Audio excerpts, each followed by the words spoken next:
রহমানের উপর নির্যাতনের পিছনে এই ডেইলি স্টার এবং প্রথম আলো দায়ী ছিল। এই আওয়ামী লীগ যদি ফেরত আসে সবার আগে বিএনপিকে ধ্বংস করবে। এই বিচার শুরু হবে শেখ হাসিনাকে ফাঁসির দড়িতে ঝুলানোর মাধ্যমে। সম্মানিত সাংবাদিক বন্ধুগণ, শেখ হাসিনার ফাঁসির রায় দ্রুত কার্যকর করা এবং আওয়ামী সন্ত্রাসীদের গ্রেফতার করার জন্য মঞ্চ 24-এর আজকের এই সংবাদ সম্মেলন।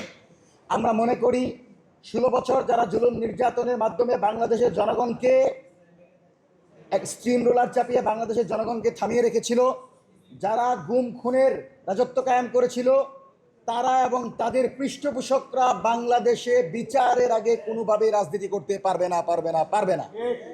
এবং এই বিচার শুরু হবে শেখ হাসিনাকে ফাঁসির দড়িতে ঝুলানোর মাধ্যমে। শেখ হাসিনাকে যেদিন ফাঁসির দড়িতে ঝুলানো হবে সেদিন আওয়ামী লীগের বিচারের প্রথম ধাপ শুরু হবে। এবং আমরা লক্ষ্য করছি বিভিন্ন জায়গায় সন্ত্রাসী সংগঠন আওয়ামী লীগের মিছিল শুরু হয়েছে। নিষিদ্ধ সংগঠনের কোনো নেতাকর্মী বাংলাদেশে মিছিল করবে, মিটিং করবে, আর এই সরকার যথাযথভাবে ফাংশন করবে, এটা সম্ভব না।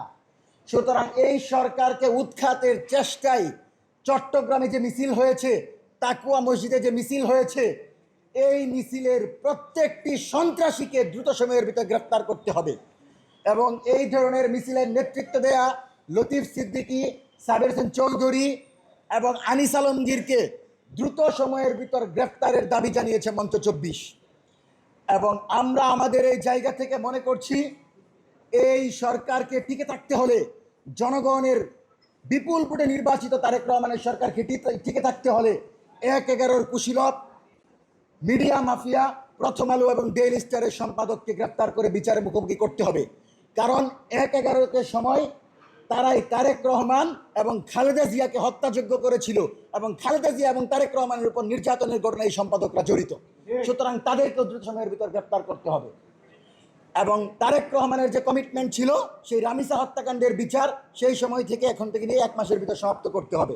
এবং আমরা মনে করি এই সরকার যদি চলমান জননিরাপত্তা, বাংলাদেশের জনগণের জানমালের নিরাপত্তা দিতে ব্যর্থ হয়, তাহলে এই জনগণ মাঠে নেমে আসবে। এবং জনগণ যদি মাঠে নেমে আসে সেই সুযোগ কিন্তু আওয়ামী লীগও নিবে। সুতরাং আওয়ামী লীগ সুযোগ নিবে, এটা আমরা ফ্যাসিবাদ বিরোধী কোনো দল হতে দিব না। এবং এটা যেন না হয় সেজন্য সরকারি দলকে জনগণের ম্যান্ডেট, জনগণের জনরায়ের পক্ষে চলতে হবে, জনগণের দাবি মেনে চলতে হবে। এবং বিরোধী দলকে জনগণের দাবিগুলো রাজপথে থেকে সরকারের সামনে উপস্থাপন করতে হবে। আর বাংলাদেশের স্বাধীনতা, সার্বভৌমত্বকে রক্ষা করার জন্য, প্রতি ইঞ্চি মাটিকে রক্ষা করার জন্য আমরা বাংলাদেশের জুলাই যোদ্ধারা বেঁচে আছি ইনশাল্লাহ। আমরা বেঁচে থাকতে, শহীদ শরীফ ওসমান হাদির সৈনিকেরা বেঁচে থাকতে কোনো আধিপত্যবাদী আগ্রাসী শক্তি বাংলাদেশে অনুপ্রবেশ করবে, তাদের এজেন্ডা বাস্তবায়ন করবে, আর আমরা বসে থাকবো, সেটা হবে না। এই আওয়ামী লীগ যদি ফেরত আসে সবার আগে বিএনপিকে ধ্বংস করবে। সুতরাং বিএনপির যে ভাইয়েরা আওয়ামী লীগ পুনর্বাসনের দায়িত্ব নিয়েছেন তারা নিজের পায়ে কোড়াল মারছেন এবং ফ্যাসিবাদ বিরোধী দল বিএনপিকে ধ্বংসের দিকে ঢেলে দিচ্ছেন। সেজন্য এস আলমকে পুনর্বাসন চলবে না, আওয়ামী লীগকে পুনর্বাসন চলবে না, এবং কোনো প্রক্রিয়ার মাধ্যমে আওয়ামী লীগের রাজনীতি থেকে সক্রিয় করা যাবে না। সম্মানিত সাংবাদিক বন্ধুগণ, গতকাল কুখ্যাত সন্ত্রাসী, রক্ষী বাহিনীর সন্ত্রাসী তুফায়েল এর মৃত্যু ঘটেছে। তুফায়েল মৃত্যুবরণ করেছে, আল্লাহ তার প্রাপ্য বুঝিয়ে দিবেন। তুফায়েল সেই ব্যক্তি যিনি ঢাকা বিশ্ববিদ্যালয়ে মালেককে হত্যা করেছিল। তুফায়েল সেই ব্যক্তি যিনি মুক্তিযুদ্ধের পর রক্ষী বাহিনী গঠন করে বাংলাদেশের সাধারণ জনগণের ধন সম্পদ লুটপাট করেছে, নারীদেরকে ধর্ষণ করেছে, একক আধিপত্যের মাধ্যমে যিনি বিএনপি সরকারের বিরুদ্ধেও ষড়যন্ত্র করেছে। দেশনেত্রী বেগম খালেদা জিয়া নাকি অসুস্থতার ভঙ্গি করেন, এই ধরনের কটূক্তি করেছিল এই তুফায়েল। সুতরাং এই তুফায়েলের জানাজা যে হয়েছে এটাই তো আমাদের জন্য দুঃখের বিষয়। যেই বাংলাদেশে সাকা চৌধুরীর জানাজা ঢাকায় করতে দেওয়া হয় নাই, যেই বাংলাদেশে আল্লামা সাইদির জানাজা করতে দেওয়া হয় নাই, সেই বাংলাদেশে তুফায়েলের জানাজা হয়, আর আমরা বসে বসে দেখি। এটা আমাদের জন্য লজ্জাজনক। আমরা মনে করি বাংলাদেশে যারা গুম খুন জুলুম নির্যাতনের শিকার ছিল তারা বেঁচে থাকতে, তাদেরকে উপেক্ষা করে সেই জালেমদেরকে কোনোভাবেই বিচারহীন পরিবেশে রাজনীতি করার সুযোগ দেওয়া যাবে না। এবং এখন পর্যন্ত এই জানাজাকে কেন্দ্র করে বিভিন্ন জায়গায় আওয়ামী লীগ রাজনীতি করার চেষ্টা করছে।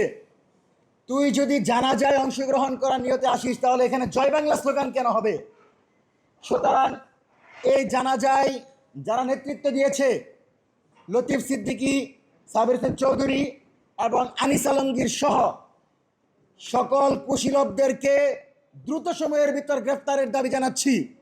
লতিফ সিদ্দিকী প্রকাশ্যে জয় বাংলা স্লোগানের নেতৃত্ব দিয়েছে। সুতরাং নিষিদ্ধ সংগঠন, গুপ্ত সংগঠন আওয়ামী লীগের নেতাকর্মীদেরকে কোনোভাবেই মুক্ত বাতাসে রেখে বিএনপি সরকার ভালোভাবে বাংলাদেশ চালাইতে পারবে না। সুতরাং এই সরকার যেন দ্রুত সময়ের ভিতর সাবির হোসেন চৌধুরী, লতিফ সিদ্দিকী এবং নিহারি আলমগীরকে দ্রুত সময়ের ভিতর গ্রেফতার করে আমরা সেই দাবি জানাচ্ছি। সম্মানিত সাংবাদিক বন্ধুগণ, পাশাপাশি সরকার তার কমিটমেন্টের জায়গা থেকে দ্রুত সময়ের ভিতর যেন রামিসা হত্যাকাণ্ডের বিচার শেষ করে আমরা সেই দাবিও জানাচ্ছি। সম্মানিত উপস্থিতি, আমরা আপনাদেরকে অবগত করছি, যদি সরকার লতিফ সিদ্দিকী, আনিস আলমগীর সহ আওয়ামী কুশীলবদেরকে গ্রেফতার না করে তাহলে আমরা সরাসরি আন্দোলনের দিকে যাব। কারণ আমরা মনে করি সন্ত্রাসী সংগঠনের কোনো নেতাকর্মী, কোনো পৃষ্ঠপোষককে ময়দানে রেখে বাংলাদেশের স্বাধীনতা, সার্বভৌমত্বকে টিকিয়ে রাখা সম্ভব না। এরা সরাসরি দিল্লির দালাল, এরা সরাসরি আওয়ামী লীগের দালাল। এবং আপনারা দেখেছেন যে শেখ হাসিনা বাংলাদেশে আসার কথা বলছে, শেখ হাসিনা নাকি বাংলাদেশে আসবে। আমরা আমাদের জায়গা থেকে বলি, এই সরকার অবশ্যই শেখ হাসিনার ফাঁসির রায় কার্যকর করার জন্য শেখ হাসিনাকে ফিরিয়ে আনতে হবে এবং শেখ হাসিনাকে ফিরিয়ে এনে বিচারের মাধ্যমে সবচেয়ে দ্রুত সময়ে তার ফাঁসির রায় কার্যকর করবে। এটা বাংলাদেশের জনগণের দাবি, জনতার দাবি। এবং যেদিন বাংলাদেশের মাটিতে হাসিনার ফাঁসি হবে, আওয়ামী লীগের বিচার হবে, তারপর আওয়ামী লীগ রাজনীতি করবে কি করবে না সেটা জনগণের সাথে আওয়ামী লীগ ডিল করবে। কিন্তু বিচারের আগে আওয়ামী লীগের কোনো সংগঠনকে, কোনো পৃষ্ঠপোষককে বাংলাদেশের মুক্ত বাতাসে ঘুরতে দেয়া হবে না। মঞ্চ 24-এর আজকের এই সংবাদ সম্মেলনের মূল দাবি হচ্ছে আনিস আলমগীর, লতিফ সিদ্দিকী সহ গতকাল তুফাইলের মৃত্যুবরণের পর জানা যায় যারা জয় বাংলা স্লোগান দিয়ে আওয়ামী লীগের পৃষ্ঠপোষকতা করেছে, সন্ত্রাসী সংগঠনকে সক্রিয় করে তারেক রহমানের সরকারকে উৎখাতের চেষ্টা করেছে, সরকার বিরোধী পরিকল্পনার অংশ হিসাবে তাদেরকে সরকার বিরোধী ষড়যন্ত্রকারী হিসেবে দ্রুত সময়ের ভিতর গ্রেপ্তার করতে হবে। দ্বিতীয়ত, রামিসা হত্যাকাণ্ডের বিচার 1 মাসের ভিতর সমাপ্ত করতে হবে, অর্থাৎ আর 15 দিনের ভিতর এই বিচার করতে হবে।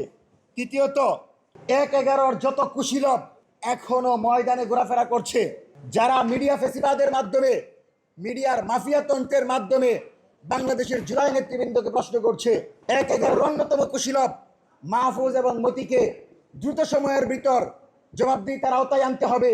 কারণ এই মাহফুজ, মতি তারেক রহমান এবং খালেদা জিয়াকে হত্যাযোগ্য করে তুলেছিল এবং তাদের ডেইলি স্টার এবং প্রথম আলো বিএনপি সরকারের বিরুদ্ধে, বিএনপির বিরুদ্ধে লাগাতার মিথ্যা অপবাদ এবং প্রচারণা করে বাংলাদেশে আওয়ামী লীগকে টিকিয়ে রেখেছিল এবং তারেক রহমানের উপর নির্যাতনের পিছনে এই ডেইলি স্টার এবং প্রথম আলো দায়ী ছিল। সুতরাং এদেরকেও দ্রুত সময়ের ভিতর বিচারের আওতায় আনতে হবে। সুতরাং 1-11 সকল কুশীলবদের বিচার মঞ্চ 24 দাবি করছে।